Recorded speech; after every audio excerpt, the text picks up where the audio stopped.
नमस्कार प्यारे बच्चों। आज की जो अपनी क्लास है वो हम शुरुआत करने वाले हैं क्लास 12th की फिजिक्स ना। ठीक है, क्लास 12th की फिजिक्स एकदम हम बेसिक से स्टार्ट करेंगे और ये अपना पहला चैप्टर रहेगा। ठीक है, चलो देखो समझते हैं ना। ठीक है, तो पहले चैप्टर का नाम है क्या? विद्युत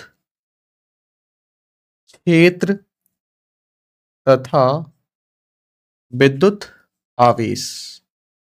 विद्युत क्षेत्र तथा विद्युत आवेश।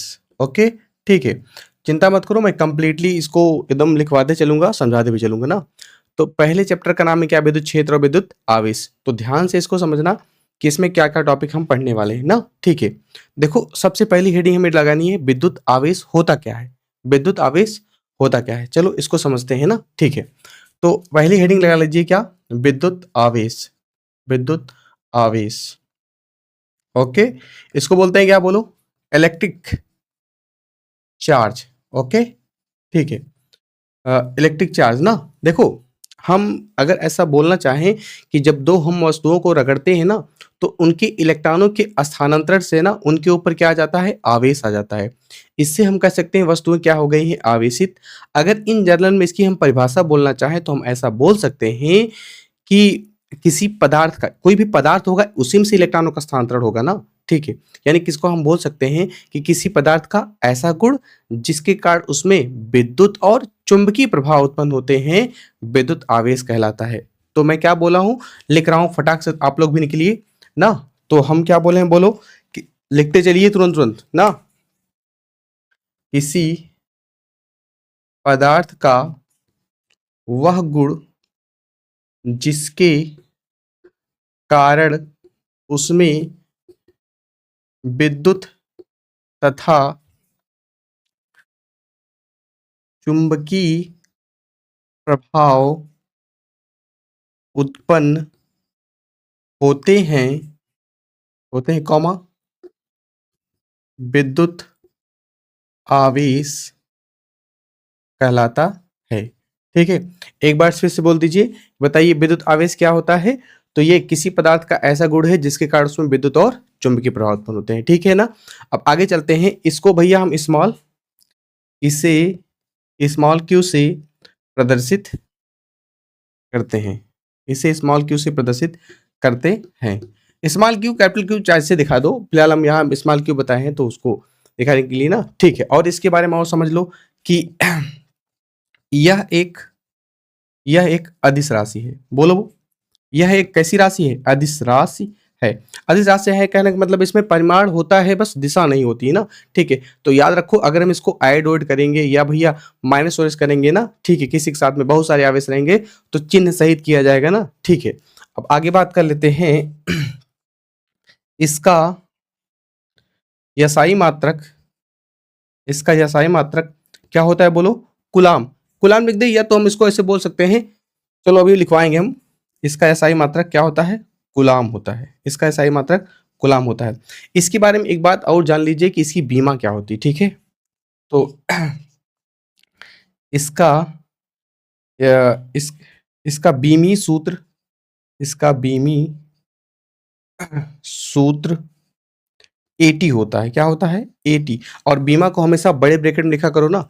इसका बीमी सूत्र क्या होता है? एटी होता है। एटी होता है। ओके, ठीक है ना। और ये एटी कैसे आया याद कर लो कि आवेश को जब हम 10 में पढ़ाए थे कि आवेश प्रवाह की दर को विद्युत धारा कहते हैं, तो I equal to q upon t आया था ना। तो फिलहाल क्यू का मान निकालने की दोनों को मल्टीप्लाई कर देंगे हम। अगर दोनों का मल्टीप्लाई करेंगे तो बताओ क्यू इक्वल टू कितना आ जाएगा? आई इंटू टी आएगा। तो यही क्यू है। आई माने एम्पियर है तो यहाँ ए लिखे हैं, और टी माने टाइम है तो क्या लिखे हैं? टी लिखे हैं। तो यानी इसका मतलब एम्पियर इंटू सेकेंड माने एटी। ओके, ठीक है ना, कोई दिक्कत तो नहीं है। तो चलो आगे चलते हैं ना। फिर से एक बार कंप्लीट नॉलेज में देख लीजिए कि भाई साहब किसी पदार्थ का वह गुण जिसके कारण उसमें क्या? बोलो, विद्युत, जिसके कारण उसमें विद्युत और चुंबकीय प्रभाव उत्पन्न होते हैं, क्या कहलाता है? विद्युत आवेश कहलाता है। ठीक है ना। अब विद्युत आवेश को हम क्यू से दिखाते हैं और यह एक अदिश राशि है और इसका मात्रक क्या होता है? कूलाम होता है। इसका बीमी सूत्र क्या होता है? एटी होता है। इसका एक मात्रक और बता सकते हैं, जैसे अभी आपको बताया क्यू इक्वल टू क्या होता है? बोलो, आई टी।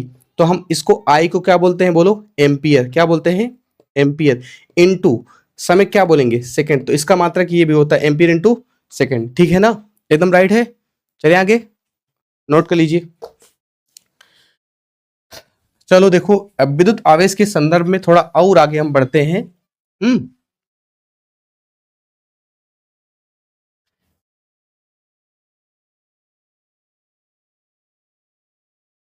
देखो मैं कंप्लीट लिखवाऊंगा, आपको बिल्कुल टेंशन नहीं लेना है।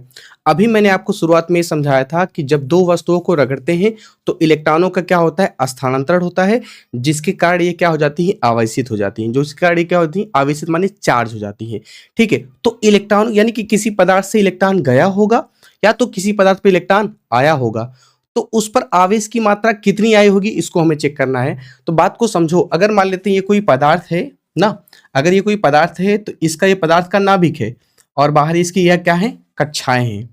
बाहर इसकी सब क्या है? कक्षाएं हैं। सॉरी यार, जैसे ये नाभिक है, ये बाहर इसकी कक्षाएं हैं ना। तो आपको पता है कि नाभिक में जितने प्रोटॉन होते हैं उतने ही क्या होते हैं? इलेक्ट्रॉन होते हैं। तब उस समय परमाणु क्या होता है? उदासीन होता है।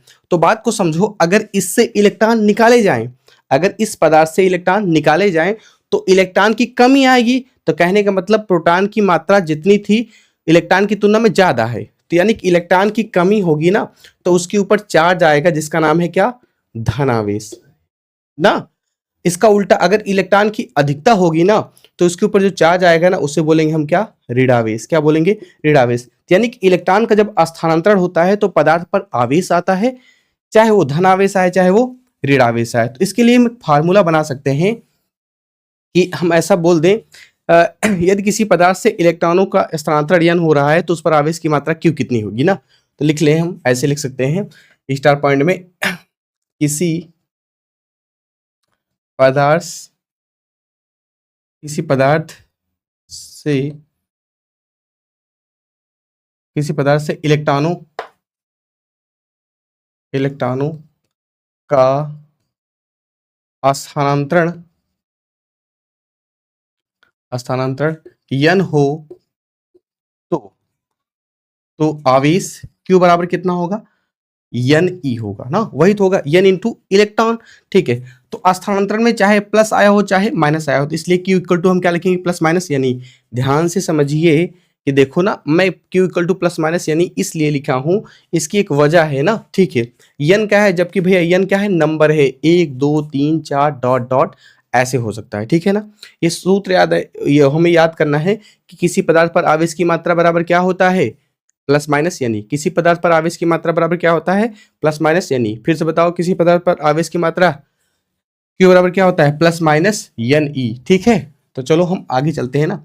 अब हम आपसे एक प्रश्न पूछ रहे हैं ना, ध्यान से देखो। अगर हम बोल दें कि किसी पदार्थ से 5 इलेक्ट्रॉन निकाले गए हैं तो उसके ऊपर आवेश कितना होगा? तो क्वेश्चन क्या बोल रहे हैं बोलो? किसी पदार्थ से 5 इलेक्ट्रॉन निकाले गए हैं तो उस पर आवेश की मात्रा बताइए। उस पर आवेश की क्या बताइए? मात्रा बताइए। अगर हमें उस पर आवेश की मात्रा बतानी है तो हम ऐसा बोल सकते हैं कि भैया हमें क्या बोला है? एन का मान कितना दिया है बोलो? 5 दिया है। एन का मान कितना दिया है बोलो? 5 दिया है ना। अगर एन का मान हमें 5 दिया है तो सोचो, आवेश की मात्रा निकालनी है तो क्यू बराबर कितना होता है बोलो? प्लस माइनस यानी होता है। लेकिन भैया निकाले गए हैं तो उसके ऊपर प्लस का चार्ज आएगा। अगर निकाले गए ऊपर ऊपर क्या आएगा? प्लस का चार्ज आएगा। अब प्लस का जाएगा 5 इंटू ई लिख लेते हैं ना। तो क्यू इक्वल टू क्या होगा? 5 गुणे ई का मान कितना होता है? ई को बोलते हैं मूल आवेश और इसका मान होता है 1.6 इंटू 10 टू पावर माइनस का 19 कूलम होता है। अभी मैंने उसमें लिखा नहीं तो भाई बताऊंगा मैं। तो क्यू बराबर कितना आ जाएगा बोलो? इससे इसमें गुणा कराओगे 16 पच्चे कितना आएगा? 80, यानी कि 8.0 हो जाएगा और मल्टीप्लाई बाय 10 घाती माइनस का 19 कूलम। कूलम को शॉर्टकट हम सी लिखेंगे। तो बोलो बात समझ में आई ना? याद रखो, किसी पदार्थ में जितने इलेक्ट्रॉन निकाले जा रहे हैं ना, उस पर आवेश की मात्रा उसमें मूल आवेश का मल्टीपल होती है, यानी कि 5 गुणे मूल आवेश। मूल ई को मूल आवेश बोलते हैं यहाँ, ठीक है। अगर हमसे बोला होता कि किसी पदार्थ पर 4 इलेक्ट्रॉन डाले गए हैं तो हम लिखते 4 इंटू ई ना। अगर किसी पदार्थ से 10 इलेक्ट्रॉन निकाले गए हैं तो लिखते 10 इंटू ई ना, यही तो लिखते हैं हम, ठीक है। तो उससे हम उसका सूत्र निकाल लेते ना। क्वेश्चन समझ में आया ना? ऐसे और ये तो सिंपल क्वेश्चन है, और वैरायटी का क्वेश्चन आप बना सकते हैं। चले हम आगे। देखिए, अब आगे हमें समझना, एक इसका उल्टा हम क्वेश्चन आपसे पूछना चाहते हैं। जैसे हम आपसे बोल रहे हैं कि इलेक्ट्रॉन निकाले गए हैं, डाले गए हैं, तो उस पर आवेश की मात्रा कितनी आ रही है? उसकी उस पर आवेश की मात्रा कितनी आ रही है ना? जैसे देखो आप, अब जैसे 5 इलेक्ट्रॉन निकाले गए तो आप बोले हैं 5 ई, 10 इलेक्ट्रॉन निकाले हैं आप बोले हैं 10 ई, तो ई का मान रख के आप गुणा कर रहे थे ना। लेकिन अगर मैं एक क्वेश्चन बोलूं तो इस क्वेश्चन को आप नोट में लिखिएगा ना, नोट पॉइंट याद रखिएगा। उल्टा मैं क्वेश्चन पूछ रहा हूं कि एक एक ना एक गुलाम, एक गुलाम आवेश में कितने कितने इलेक्ट्रॉन इलेक्ट्रॉन होते हैं? एक गुलाम आवेश में कितने इलेक्ट्रॉन होते हैं? अब देखो यहां पर आवेश का मान दे दिया है, यहां पर क्या दे दिया है? आवेश का मान, और हमसे पूछ रहा है एक गुलाम आवेश में कितने इलेक्ट्रॉन होते हैं, तो हमें निकालना पड़ेगा ना। तो चलो हम निकालते हैं एक गुलाम आवेश में कितने इलेक्ट्रॉन होते हैं। एक गुलाम माने आवेश का मान दे दिया है, तो देखो ध्यान से हम लिखेंगे, हमें दिया गया है क्या? Q बराबर कितना? एक गुलाम दिया गया है, कितना? Q बराबर एक गुलाम, और हमसे पूछा है कितने इलेक्ट्रॉन होते हैं, यानी कि यन का मान पूछ रहा है। किसका मान? यन का मान। चूंकि हमें सूत्र पता है, चूंकि हमें सूत्र पता है, Q बराबर क्या होता है बोलो?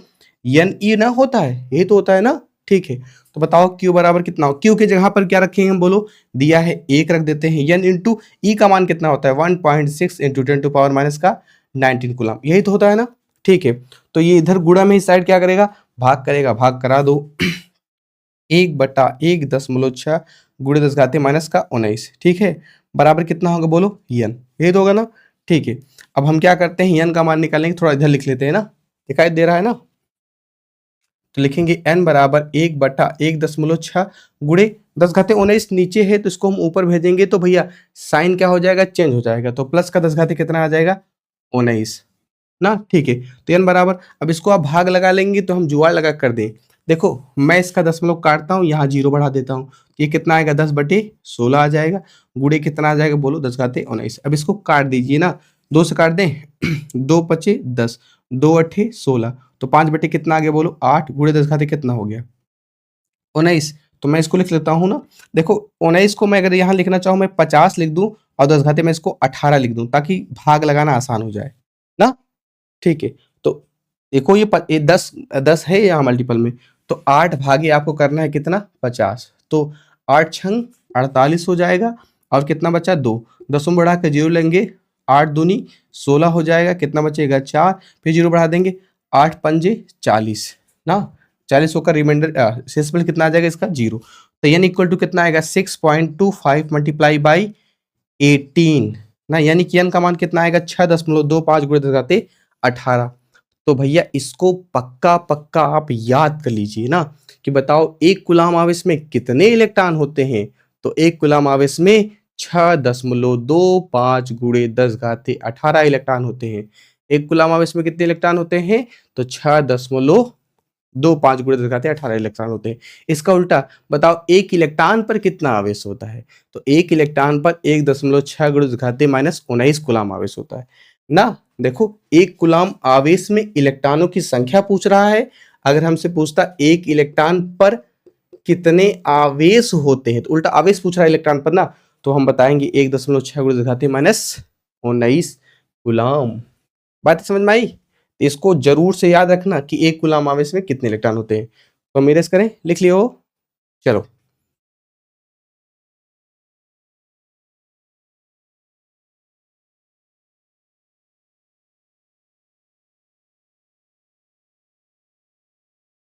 देखिए आगे चलते हैं हम।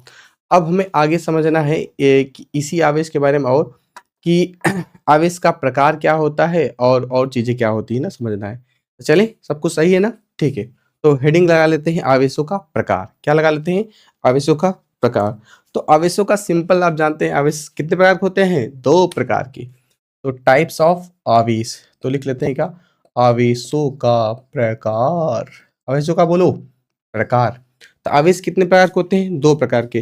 देखो एक साइंटिस्ट थे जिनका नाम है विलियम गिलबर्ट्स, एक साइंटिस्ट थे जिनका नाम क्या था? विलियम गिलबर्ट्स। तो विलियम गिलबर्ट के आधार पर अगर हम वस्तुओं को जब रगड़ते हैं ना, तो भैया आवेश प्राप्त होता है। और इन आवेश का नाम रखने के लिए एक वैज्ञानिक थे जिनका नाम है बेंजामिन फ्रैंकलिन। वो बोले थे ये धनात्मक है, ये क्या है, ऋणात्मक है। और धनात्मक कब आता है, जब इलेक्ट्रॉन की कमी होती है, और ऋणात्मक कब होता है, जब इलेक्ट्रॉन की अधिकता होती है। यानी कि हम ऐसा बोल सकते हैं कि विलियम गिलबर्ट के अनुसार वस्तुओं के घर्षण से दो तरह के आवेश प्राप्त होते हैं। तो लिखा जाए विलियम गिलबर्ट के अनुसार, लिखिए विलियम गिलबर्ट के अनुसार अनुसार वस्तुओं के घर्षण घर्षण से दो तरह के आवेश, बोलो, प्राप्त होते हैं। दो तरह के आवेश प्राप्त होते हैं। ये इतना बोलकर चले गए थे ना। अब इसके बाद क्या है, अमेरिकन वैज्ञानिक बेंजामिन फ्रैंकलिन ने धनात्मक तथा ऋणात्मक नाम दिया। आगे लिख लेते हैं जिन्हें अमेरिकन वैज्ञानिक बेंजामिन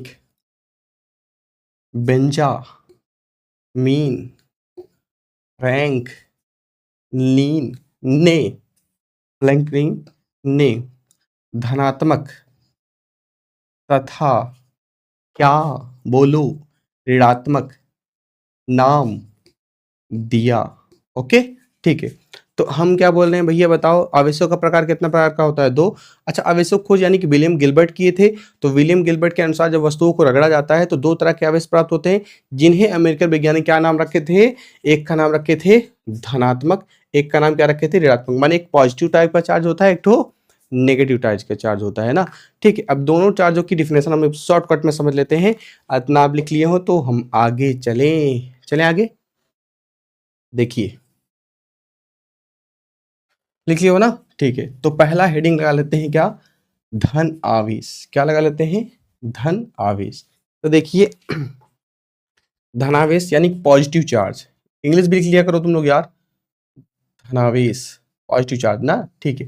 देखो धनावेश सिंपल में क्या होता है, किसी पदार्थ पर इलेक्ट्रॉनों की कमी के कारण उत्पन्न होने वाले आवेश को हम क्या कहते हैं, धनावेश कहते हैं। फिर से बताओ, किसी पदार्थ पर इलेक्ट्रॉनों की कमी के कारण उत्पन्न होने वाले आवेश को हम क्या कहते हैं, धनावेश कहते हैं। तो लिखा जाए तो क्या लिखना है, बोलो, किसी, फटाफट लिखते रहिए, किसी पदार्थ पर इलेक्ट्रॉनों किसी पदार्थ पर की इलेक्ट्रॉनों की कमी के कारण उत्पन्न होने वाले आवेश को क्या कहते हैं, बोलो, धनावेश कहते हैं। आवेश को धनावेश कहते हैं। लिख लिए हो, ठीक है। तो हम क्या बोले हैं, किसी पदार्थ पर इलेक्ट्रॉनों की कमी के कारण उत्पन्न आवेश को धनावेश कहते हैं, ठीक है। देखो मैं आपसे रिक्वेस्ट कर रहा हूँ कि मैं जब भी फिजिक्स पढ़ाऊँ चाहे मैं मैथ पढ़ाऊँ, तो आप कापी कलम जरूर लेकर बैठा कीजिए ना। और जितना मैं पढ़ाऊँ उसको आप लिखते रहा कीजिए। अगर लिखेंगे नहीं तो काम गड़बड़ हो जाएगा, ठीक है ना। अगर इसका एग्जाम्पल हम देना चाहें तो ऐसा दे सकते हैं एग्जाम्पल में। देखो अगर हम एक कांच की छड़ ले लें, क्या ले लें, एक कांच की छड़। अगर एक कांच की छड़ को हम रेशम के कपड़े पर रगड़े ना, तो कांच की छड़ पे क्या आती है, इलेक्ट्रॉनों की कमी आ जाती है, जिस कारण कांच की छड़ क्या हो जाती है, धनावेशित हो जाती है। अगर आपको एग्जाम्पल लिखना है तो मैं बोल दे रहा हूँ, लिखूंगा नहीं ना। यदि कांच की छड़ को रेशम के कपड़े पर रगड़ा जाता है तो कांच की छड़ पर इलेक्ट्रॉनों की कमी हो जाती है, जिस कारण कांच की छड़ क्या हो जाती है, धनावेशित हो जाती है। लिख लोगे ना, ठीक है। तो हम धनावेश की परिभाषा बता दिए हैं। तो भैया ऋणावेश का क्या होगा, सिंपल में जस्ट इसका उल्टा, ऋणावेश। ऋणावेश माने नेगेटिव चार्ज। तो इसमें क्या बोले हम, इलेक्ट्रॉनों की कमी के कारण, उसमें क्या बोलेंगे, इलेक्ट्रॉनों की अधिकता के कारण। तो हम कैसे लिखेंगे, बोलो, किसी किसी पदार्थ पर इलेक्ट्रॉनों की अधिकता अधिकता के कारण उत्पन्न आवेश को क्या कहते हैं, बोलो, ऋणावेश। ऋणावेश कहते हैं। थोड़ा फास्ट लिख रहे हैं तो आप समझ जाया कीजिए। लिख लिए हैं क्या? तो हम क्या बोले हैं, किसी पदार्थ पर इलेक्ट्रॉनों की अधिकता के कारण उत्पन्न आवेश को क्या कहते हैं? ऋणावेश कहते हैं। और इलेक्ट्रॉनों की कमी के कारण उत्पन्न आवेश को क्या कहते हैं? इलेक्ट्रॉन कमी के धनावेश कहते हैं ना। तो धनावेश में एग्जाम्पल क्या समझाए थे हम? यदि किसी कांच की छड़ को रेशम के कपड़े पर रगड़ा जाए तो कांच की छड़ से क्या हो जाता है? इलेक्ट्रॉन की कमी हो जाती है, जिस कारण वो क्या हो जाती है? धनावेशित। अब ऐसी आपको छड़ लेनी है कि इसको ऐसी चीज पर रगड़ना है कि उसके ऊपर इलेक्ट्रॉन आ जाए। अगर इलेक्ट्रॉन आ जाएंगे तो उसको इलेक्ट्रॉन की अधिकता हो जाएगी, जिस कारण वो क्या हो जाएगी? ऋणावेशित। एग्जाम्पल में लिख लीजिए, यदि एबोनाइट की छड़ को हम क्या बोले हैं? यदि एबोनाइट की छड़ को बिल्ली की खाल से रगड़ा जाता है ना, हम क्या बिल्ली की खाल बोलो या फर बोलो, फर फर उसे बोलते हैं, FUR ना। यदि एबोनाइट की छड़ को बिल्ली की खाल से रगड़ा जाता है तो एबोनाइट की छड़ पर इलेक्ट्रॉनों की क्या हो जाती है? अधिकता हो जाती है। तो एबोनाइट की छड़ पर इलेक्ट्रॉनों की अधिकता हो जाती है, जिससे एबोनाइट की छड़ क्या हो जाती है? ऋणावेशित हो जाती है। तो दोनों की परिभाषा और एग्जाम्पल हम बोल दिए हैं। अब हम आवेश आगे चलते हैं, ठीक है ना? चलो, ये अगले हेडिंग क्या है? आवेश का इलेक्ट्रॉनिक सिद्धांत। तो प्रश्न ये बनता है कि बताइए आवेश का इलेक्ट्रॉनिक सिद्धांत किसके द्वारा दिया गया है? तो इसका ये जवाब है कि आवेश का इलेक्ट्रॉनिक सिद्धांत इलेक्ट्रॉन के आधार पर दिया गया है। आवेश का इलेक्ट्रॉनिक सिद्धांत किसके आधार पर दिया गया है? इलेक्ट्रॉन के आधार पर दिया गया है ना। तो आप याद कर लीजिएगा, आवेश का इलेक्ट्रॉनिक सिद्धांत किसके आधार पर दिया गया है? इलेक्ट्रॉन के। इलेक्ट्रॉन के आधार पर ही क्यों दिया गया है? तो बात को समझिए कि देखिए, कोई भी पदार्थ या कोई भी परमाणु हो, वो छोटे-छोटे कणों से मिलकर बनी होती है, जिसे हम परमाणु कहते हैं। क्या कहते हैं? जिसे हम परमाणु कहते हैं। और परमाणु के बीच में क्या होता है? नाभिक होता है। नाभिक 2 तरह के कणों से मिलकर बना होता है, जिसका नाम होता है प्रोटॉन और न्यूट्रॉन होता है। प्रोटॉन पर कैसा चार्ज होता है? धनात्मक चार्ज होता है। और जो न्यूट्रॉन होते हैं उस पर कोई चार्ज नहीं होता है, नहीं, यानी ये क्या होते हैं? उदासीन होते हैं। तो परमाणु में एक चीज और होती है, नाभिक में 2 चीज थे, प्रोटॉन और न्यूट्रॉन थे। जबकि जो इलेक्ट्रॉन होता है वो नाभिक के बाहरी कक्षाओं में क्या करता है? भ्रमण करता रहता है। और इसके ऊपर कैसा चार्ज होता है? ऋणात्मक चार्ज होता है, ठीक है। अब ध्यान से बात समझो कि देखो, जो प्रोटॉन और न्यूट्रॉन अंदर बंधे होते हैं, नाभिक में रहते हैं, ये कहीं बाहर जा नहीं सकते हैं, क्योंकि ये नाभिकीय बल द्वारा क्या हो रहते हैं? बंधे रहते हैं। अब इलेक्ट्रॉन ही स्वतंत्र रहता है, जो बाहरी कक्षाओं में घूमता रहता है, यानी कि इसका मतलब इलेक्ट्रॉनों का ही स्थानांतरण हो सकता है। अगर इलेक्ट्रॉनों का स्थानांतरण होगा, इसीलिए आवेश का इलेक्ट्रॉनिक सिद्धांत इलेक्ट्रॉन के आधार पर दिया जाता है। बोलो, बात समझ में आई? तो आपको यही लिखना है कि कोई भी पदार्थ छोटे-छोटे कणों से मिलकर बनी होती है, जिन्हें हम परमाणु कहते हैं। परमाणु के बीच में नाभिक होता है, जिसमें 2 तरह के कण पाए जाते हैं। एक प्रोटॉन पाया जाता है, जिसके ऊपर धनात्मक आवेश होता है, ओके, ठीक है। एक न्यूट्रॉन पाया जाता है, जिसके ऊपर कोई चार्ज नहीं होता है, अर्थात ये उदासीन होते होते हैं। जबकि नाभिक के चारों ओर इलेक्ट्रॉन घूमते रहते हैं, जिसे हम क्या कहते हैं? जिस पर ऋणात्मक आवेश होता है। तो बात को समझो, यानी कि प्रोटॉन और न्यूट्रॉन नाभिक के अंदर एक नाभिकीय बल द्वारा बंधे रहते हैं, तो जिस कारण इनका स्थानांतरण नहीं हो सकता है। जबकि इलेक्ट्रॉन बाहरी कक्षाओं में घूमते रहते हैं, इसका ही स्थानांतरण हो सकता है, जिसके कारण किसी परमाणु पर आवेश आता है, ठीक है ना? ओके, हम आगे चलते हैं ना, ठीक है। तो आवेश का इलेक्ट्रॉनिक सिद्धांत अपना हो गया। अब हम आगे की हेडिंग की बात करते हैं कि अगली हेडिंग अपनी क्या है। देखो, आवेश से कुछ हमें संबंधित गुण पढ़ने हैं ना, आवेश के मूलभूत गुण पढ़ने हैं। तो चलो हम समझ लेते हैं आवेश के मूलभूत गुण क्या होंगे। आवेश के मूलभूत गुण। आवेश के मूलभूत गुण यानी कि आवेश की बेसिक प्रॉपर्टी क्या होती है ना। तो देखो, एक बात सिंपल समझ लो कि पहली प्रॉपर्टी इसकी आकर्षण तथा प्रतिकर्षण वाली को क्या कहते हैं ना। तो पहली प्रॉपर्टी क्या है? आकर्षण एवं प्रतिकर्षण प्रकृति। आकर्षण एवं प्रतिकर्षण। देखो, ये प्रॉपर्टी है नहीं, आप खुद समझते होंगे। देखिए, अगर 2 सजातीय आवेशों को एक दूसरे के समीप रखेंगे तो उनके बीच क्या लगेगा? प्रतिकर्षण बल लगेगा। जबकि 2 विजातीय आवेशों को एक दूसरे के बीच रखेंगे तो इनके बीच कौन सा बल लगेगा? आकर्षण बल। यानी कि देखो, अगर सेम चार्ज रहेंगे, जैसे -q और -q आवेश रहे, तो इनके बीच कैसा बल लगेगा? बोलो, प्रतिकर्षण बल लगेगा। कैसा बल लगेगा? प्रतिकर्षण बल लगेगा। अगर सोचो ये प्लस और प्लस रहते, तब भी कैसा बल लगता? प्रतिकर्षण बल लगता।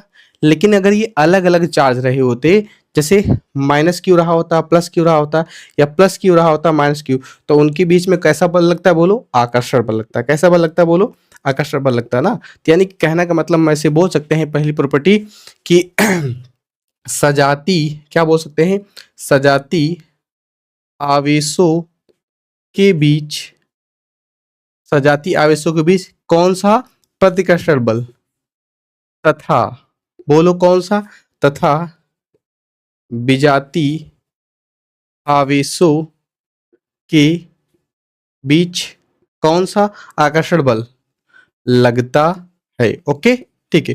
तो यही है इसकी आकर्षण और प्रतिकर्षण प्रकृति ना। देखो एक प्रॉपर्टी आपको और समझना है, आवेश की योज्यता उसे कहते हैं। क्या कहते हैं? आवेश की योज्यता। तो पहला समझ में आया ना कि सेम चार्ज रहेगा तो प्रतिकर्षण करेगा, अगर अलग अलग चार्ज रहेगा तो आकर्षण करेगा। ठीक है, चलो देखिए दूसरी प्रॉपर्टी इसकी समझ लेते हैं। देखो आवेश एक अदिश राशि है, हम क्या बताएं, बोलो, आवेश एक अदिश राशि है।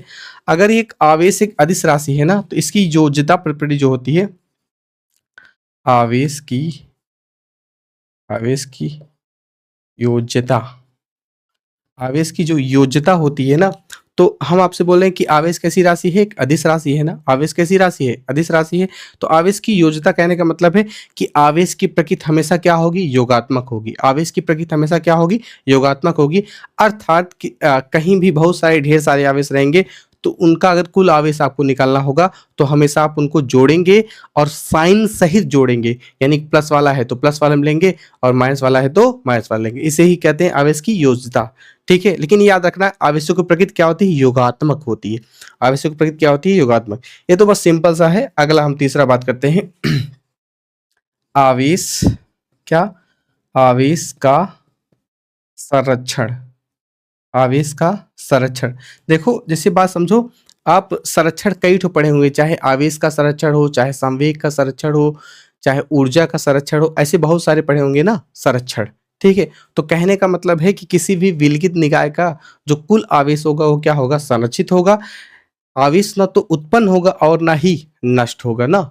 बस यही बात है कि बस आवेश को हम स्थानांतरित कर सकते हैं एक बॉडी से दूसरे बॉडी पर। ठीक है, तो कहने का मतलब हम ऐसे बोल सकते हैं आवेश के संरक्षण के नियमानुसार किसी विलगित निकाय का कुल आवेश नियत रहता। लिख दें कि आवेश, आवेश संरक्षण के नियमानुसार किसी, किसी विलगित निकाय का कुल आवेश, लिखते रहिएगा ना, आवेश संरक्षण के नियमानुसार किसी विलगित निकाय का कुल आवेश संरक्षित रहता है, लिख दो, या नियत रहता है, रहता है। अर्थात आवेश को, आवेश को न तो उत्पन्न किया, किया जा सकता है, न तो उत्पन्न किया जा सकता है और न ही नष्ट किया जा सकता है। ओके, तो हम क्या बोले हैं? किसी भी विलगित निकाय का कुल आवेश क्या होता है? संरक्षित माने नियत रहता है। आवेश को न तो उत्पन्न कर सकते हैं और तो ना ही आवेश को नष्ट कर सकते हैं ना। ठीक है, तो बल्कि इसे, बल्कि इसे, उसे एक बॉडी, बल्कि इसे एक पदार्थ, बल्कि इसे एक पदार्थ से दूसरे, दूसरे पदार्थ पर स्थानांतरित किया जा, किया जा सकता है। ओके, ठीक है, कंप्लीट हो गया। ठीक है, आप इसको याद रखेंगे ना भैया, याद जरूर से रखेंगे। ठीक है, लिख लिए हो, हम आगे चलें। देखिए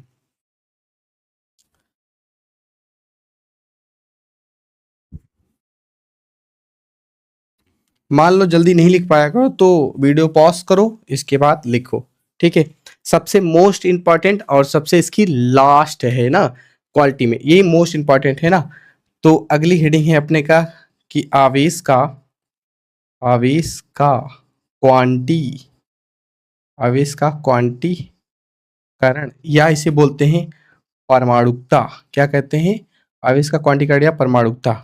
ठीक है, जैसे देखो, अगर मैं आपसे ऐसे बोलता हूँ समझाने के लिए आवेश का क्वांटिकरण या परमाणुकता क्या होती है, इसको हम समझने के लिए ऐसा बोल दें कि देखो जैसे अगर ये कोई पदार्थ है ना, ये कोई क्या है, पदार्थ है, तो देखो आवेश के क्वांटिकरण में क्या होता है, इस पदार्थ से हम 1 इलेक्ट्रॉन निकाल सकते हैं, 2 इलेक्ट्रॉन निकाल सकते हैं, 3 इलेक्ट्रॉन निकाल सकते हैं, या इस पदार्थ में हम 1 इलेक्ट्रॉन डाल सकते हैं, 2 इलेक्ट्रॉन डाल सकते हैं, 3 इलेक्ट्रॉन। तो कहने का मतलब है किसी पदार्थ में ना इलेक्ट्रॉन चाहे निकालें आप चाहे डालें, उसके द्वारा जो आवेश उत्पन्न होगा ना, वो एक मूल संख्या का पूर्ण गुणज के रूप में होगा। मूल संख्या कहने का मतलब 1 2 3 4, यानी कि पूर्ण गुणज होगा। पूर्ण माने कंप्लीटली संख्या होगी ना, ठीक है। एक मिनट रुक जाइए। हेलो, हेलो,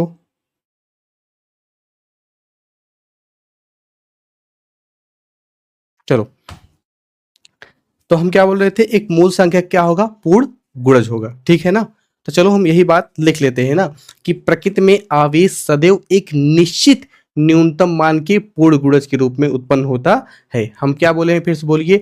प्रकृति में आवेश सदैव एक निश्चित न्यूनतम मान के पूर्ण गुणज के रूप में उत्पन्न होता है। तो लिखा जाए भैया, आप लोग भी लिखना स्टार्ट कीजिए।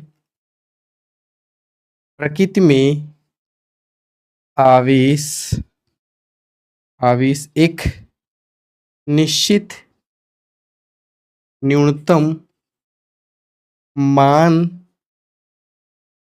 के पूर्ण गुणज के रूप में उत्पन्न होता है।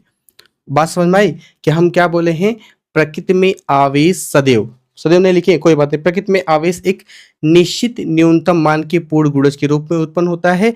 इसे आवेश का क्या कहते हैं, क्वांटीकरण। इसे आवेश का क्वांटीकरण या क्वांटीकरण या परमाणुकता परमाणुकता परमाणुकता कहते हैं। लिख पा रहे हो कि नहीं, इसे आवेश का क्वांटीकरण या परमाणुकता कहते हैं। अब सोचो कि यहां पर एक लिखे हैं न्यूनतम मान के, तो भैया इसी न्यूनतम आवेश को हम मूल आवेश कहते हैं। तो नोट में लिख लेते हैं इस न्यूनतम आवेश को इस न्यूनतम आवेश को क्या कहते हैं, बोलो, मूल आवेश। मूल आवेश ब्रैकेट में लिखते हैं ई कहते हैं, ठीक है। इस न्यूनतम आवेश क्या कहते हैं, मूल आवेश, और ब्रैकेट में लिखते हैं ई, ठीक है। तो बस यही याद रखना, जहां क्या होगा, क्यू बराबर प्लस माइनस एन ई, और एन का मान क्या हो सकता है, पूर्ण संख्या होगा। तो एन बराबर क्या होगा, 1 होगा, 2 होगा, 3 होगा, dot dot dot so on, ठीक है। तो चलो एक बात इसमें और समझा देते हैं। हम क्या बोले हैं, प्रकृति में आवेश सदैव एक निश्चित न्यूनतम मान के पूर्ण गुणज के रूप में उत्पन्न होता है, ठीक है। इसे आवेश का क्वांटीकरण या परमाणुकता कहते हैं। इस न्यूनतम आवेश को क्या कहते हैं, मूल आवेश कहते हैं, जहां क्यू बराबर प्लस माइनस यानी होगा, और भैया का मान 1 2 3 4 5 हो सकता है। देखिए, अगर ये जो क्वांटीकरण की खोज का हम श्रेय देना चाहें, तो क्वांटीकरण की खोज मिल्टन तेल की बूंद पर कर रहे थे। तो ये बताए थे कि जो इससे इलेक्ट्रॉन निकल रहे हैं या इसमें इलेक्ट्रॉन आ रहे हैं, तो एक नंबर का पूर्ण गुणज के रूप में आ रहे हैं ना, ठीक है। कौन किए थे, बोलो, मिल्टन। किस पे कर रहे थे, तेल की बूंद पर, आवेश का क्वांटीकरण वाला, ठीक है ना। अब देखो इसका एक अपवाद है, जैसे हम यहाँ बोले थे इलेक्ट्रॉन निकाले जाएं इलेक्ट्रॉन डाले जाएं, हमेशा एक पूर्ण गुणज होंगे ना, जैसे 1 2 3 हो सकता है, आधा पौना 1/2 आधा, ये सब इलेक्ट्रॉन ना निकाले जाएंगे ना डाले जाएंगे। लेकिन इसका एक अपवाद है, आप याद रखेंगे कि इसका आवेश का क्वांटीकरण का अपवाद क्या है, अपवाद जिसका नाम है क्वार्क। क्या नाम है उसका, क्वार्क। क्वार्क में जो इलेक्ट्रॉन का स्थानांतरण होता है ना, वो प्लस माइनस 1/3 इलेक्ट्रॉन हो सकता है, और कॉमा प्लस माइनस 2/3 इलेक्ट्रॉन हो सकता है। तो देखो इसमें आधा पौना चल रहा है कि नहीं, 1/3, 1 का 3वां हिस्सा, 2 का 3वां हिस्सा, जबकि हम बोले थे पूर्ण गुणज है ना। तो याद रखना आवेश के क्वांटीकरण का अपवाद क्या है, क्वार्क है। आवेश के क्वांटीकरण का अपवाद क्या है, क्वार्क है। अब क्वार्क अपवाद कौन दिए थे, तो ये दिए थे गैल-मान। गैल-मान, बताओ क्वांटीकरण खोज किसने की थी, बोलो जल्दी से कमेंट में। तो मिल्टन किए थे, और इसका अपवाद कौन खड़ा किए थे, गैल-मान। चलें क्वार्क पे, ठीक है। तो आवेश के मूलभूत गुण इतना आपको याद रखना है। जरूर से जरूर क्वांटिकैड याद रखना, जरूर से जरूर याद रखना, ठीक है। चलो हम आगे चलते हैं।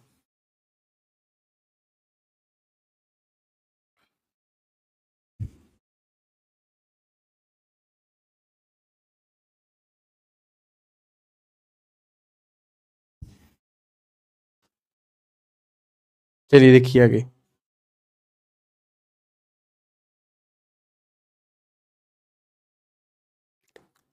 चलो अगला पढ़ते हैं। तो आवेश की प्रॉपर्टी सारी मैंने सीख ली ना, ठीक है।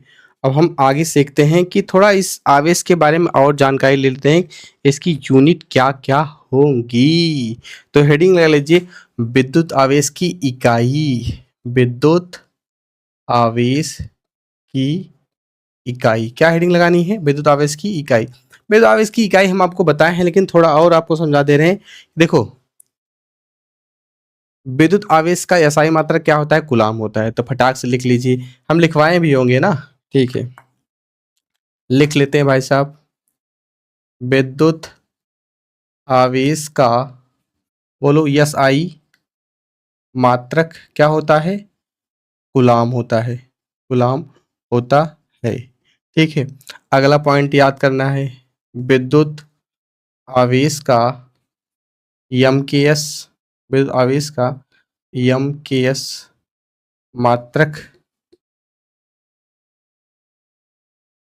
एम्पियर इंटू, एम्पियर इंटू, इस हम बताएंगे नहीं, तो मैं तो पढ़ा रहे थे, एम्पियर इंटू सेकंड होता है, बोलो हाँ या ना, एम्पियर इंटू सेकंड होता है। इसका सीजीएस मात्रक उसे बोलते हैं इलेक्ट्रोस्टैटिक यूनिट, ईएसयू या स्टेट कूलाम बोलते हैं ना।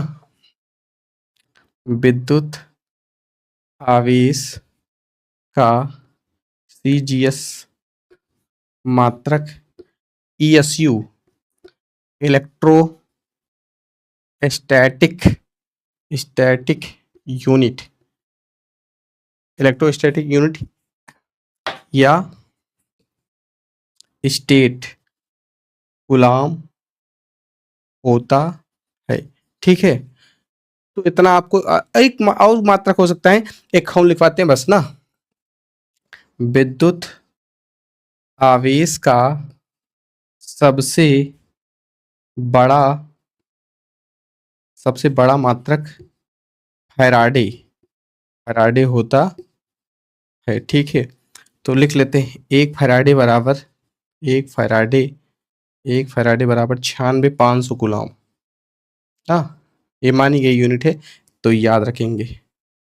एक गुलाम बराबर इतना स्टेट गुलाम होता है ना, लिख ले, एक किलो, एक गुलाम बराबर 3 गुणे लगाते 8 9 ईएसयू होता है। एक गुलाम यहाँ पर लिख सकते हैं आप, एक गुलाम बराबर 3 गुणे 10 घाते 9 इलेक्ट्रोस्टैटिक यूनिट होता है, ठीक है। तो आवेश के बारे में थोड़ा इतना आप और जानकारी रखेंगे कि आवेश का इकाई क्या होती है। तो विद्युत आवेश का एसआई मात्रक क्या होता है, बोलो, कूलाम होता है। विद्युत आवेश का एसआई मात्रक क्या होता है, कूलाम होता है। एमकेएस मात्रक क्या होता है, एम्पियर टू सेकंड होता है। सीजीएस मात्रक क्या होता है, स्टेट कूलाम होता है या तो इलेक्ट्रोस्टैटिक यूनिट होता है। एक कूलाम बराबर कितना होता है, 3 गुणे घाते 9 ईएसयू होता है। और सबसे बड़ा मात्रक क्या है, फैराडे है। हाँ बिल्कुल सही है। एक फैराडे बराबर कितना होता है, 96,500 कूलाम होता है। ओके, इसका एक मात्रक और हो सकता है, उसे कहते हैं विद्युत चुंबकीय मात्रक, जैसे बोलते हैं इलेक्ट्रोमैग्नेटिक यूनिट बोलते हैं ना। एक ईएमयू बराबर 10 कूलाम होता है, याद रखिएगा। विद्युत आवेश का चुंबकीय मात्रक क्या होता है, ईएमयू, ईएमयू इलेक्ट्रोस्टैटिक यूनिट होता है ना। बिल्कुल सब सही दिख रहा है। चलें आगे थोड़ा आवेश के बारे में और, ठीक है।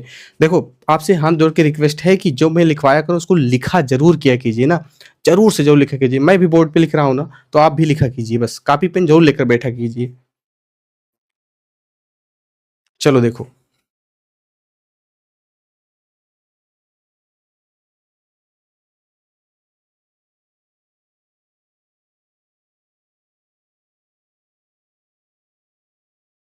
तो चलो अगली हेडिंग समझते हैं ना। देखिए, अब आवेश जो उत्पन्न होता है ना, तो ये कैसे उत्पन्न होता है, तो उसे हम लगाते हैं हेडिंग, आवेशन की विधियां, यानी चार्जिंग मेथड। आवेश कैसे आता है, देखो, आवेशन की 3 विधियां हैं, आवेशन की 3 विधियां हैं। एक तो है चालन विधि, एक तो है घर्षण विधि, एक तो है प्रेरण विधि ना। तो देखो, हम चालन विधि को समझ लेते हैं। नंबर 1, चालन विधि। देखो जो बहुत महत्वपूर्ण रहता है उसको मैं जरूर से लिखता हूं ना, घर्षण विधि। और एक तो है क्या, प्रेरण विधि। बाकी जो जरूरी नहीं रहता उसको मैं समझा देता हूं, अगर आप लिखना चाहें तो लिख सकते हैं। देखिए ना, अगर मैं चालन विधि को बोलना चाहूं तो मैं ऐसे बोल सकता हूं कि देखो, अगर मान लेते हैं ये मार्कर, ये वाला क्या है, आवेशित है, ये आवेश रहित है, माने इसी आवेशित नहीं है। अगर इसके ऊपर धन आवेश है, अगर मैं इसको इसके ऐसे स्पर्श कराऊं तो अगर इसके जैसा ही इसके ऊपर आवेश आ जाए तो इसे कहते हैं चालन विधि। तो चालन विधि में इसे टच कराते हैं और सेम प्रकृति का आवेश आता है। तो अगर हम बोलना चाहें चालन विधि किसे कहते हैं, तो सिंपल में हम ऐसा बोल सकते हैं, यदि किसी आवेशित चालक को किसी अन्य आवेश रहित चालक से स्पर्श कराएं, हम क्या बोले हैं फिर से बोलिए, यदि किसी आवेशित चालक को किसी अन्य आवेश रहित चालक से स्पर्श कराएं तो आवेश रहित चालक पर भी उसी प्रकृति का आवेश आ जाता है, उसी प्रकृति का आवेश उत्पन्न हो जाता है। आवेशन की यह विधिया क्या कहलाएगी, चालन विधि कहलाएगी। यानी कि इस पर अगर धन आवेश बा, इस पर कोई चार्ज नहीं है तो आप इसको टच करा रहे हैं, अगर इस पर भी धन आवेश आ रहा है तो टच करने से भैया आवेश आ गया, ये कौन सी विधि है, चालन विधि है। बस सिंपल से चालन विधि मैंने बोल दिया, अगर आप लिखना चाहें तो दोबारा पीछे के लिख सकते हैं ना, ठीक है। घर्षण भी क्या होता है, सिंपल से जब दो वस्तुओं को रगड़ा जाता है तो उनके बीच इलेक्ट्रॉनों का क्या हो जाता है, स्थानांतरण। तो हम क्या बोलेंगे, जब दो वस्तुओं को परस्पर रगड़ा जाता है तो उनके बीच इलेक्ट्रॉनों के स्थानांतरण द्वारा वस्तुओं पर क्या उत्पन्न हो जाता है, आवेश। तो आवेशन की यह विधि क्या कहलाती है, घर्षण विधि। क्या कहलाती है बोलो, घर्षण विधि कहलाती है। बोलो हाँ या ना, ओके ठीक है। अब देखो प्रेरण विधि क्या होती है, इसमें हम क्या करते हैं, एक आवेश रहित चालक को एक अन्य आवेश रहित चालक के समीप लाते हैं। तो देखो समीप लाते हैं, अगर इस पर धन आवेश है ना, अगर इसकी समीप वाले सिरे पर इसके अपोजिट चार्ज उत्पन्न होगा तो उसे कहते हैं प्रेरण विधि। यानी कि चालन विधि में सेम प्रकृति का आवेश उत्पन्न हो रहा है और प्रेरण विधि में मोटिवेशन वाले में विपरीत प्रकृति का आवेश उत्पन्न होता है ना। अगर ये मान लेते हैं ये गोला है, इसके ऊपर पॉजिटिव चार्ज था ना, तो ये गोला नहीं था, तो इसके समीप आप जब लाए थे इसके ऊपर कैसा चार्ज आ गया, नेगेटिव का, तो इसे कहते हैं प्रेरण विधि। क्या होते हैं, प्रेरण के कारण। ये प्रेरण कई बार आएगा, ठीक है।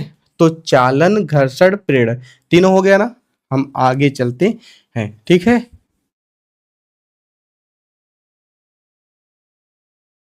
अगर हमें से आपको एक हम टास्क दे रहे हैं, आप यहाँ कमेंट में बताएंगे, बताइए आवेश किसी पदार्थ पर आवेश है ना, इसका पैसा सॉरी यार, आपसे हम एक टास्क दे रहे हैं ना, आपको एक टास्क दे रहे हैं, बताओ किसी पदार्थ पर आवेश है, इसका पता हम कैसे लगाते हैं, ठीक है। चलो चलते हैं।